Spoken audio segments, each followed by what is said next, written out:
നിസ്കരിച്ചാല് മാത്രം പോരാ. കാരണം നിസ്കാരം സമയത്ത് തൊട്ട് പിന്തിക്കുന്നത് കള്ള് കുടിക്കുന്നതിന് സമാനമാണ്, വ്യഭിചരിക്കുന്നതിന് സമാനമാണ്, പലിശ ഭക്ഷിക്കുന്നതിന് തുല്യമാണ്, ചൂതാട്ടം നടത്തുന്നതിന് സമമാണ്, മാതാപിതാക്കളെ വെറുപ്പിക്കുന്നതിന് സമമാണ്.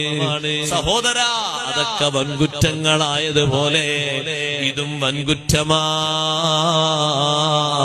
മദ്യപാനി മദ്യപാനം നിർത്തിയാ മാത്രം പോരാ, ചെയ്തതിന് ഖാലിസായ തൗബ ചെയ്യണ്ടേ. മാതാപിതാക്കളെ വെറുപ്പിച്ചവൻ ഇനി വെറുപ്പിക്കൂലാന്ന് തീരുമാനിച്ചാ പോരാ, ഉള്ള വെറുപ്പിന് അവരോട് പൊരുത്തപ്പെടിച്ച് അല്ലാഹുവിനോട് തൗബ ചെയ്യണ്ടേ.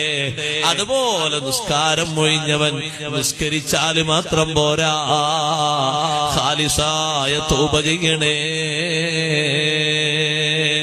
ആ നിസ്കാരത്തിന്റെ വിഷയം പറയുന്നു സഈദ് ഇബ്നു ആമിർ തങ്ങള്.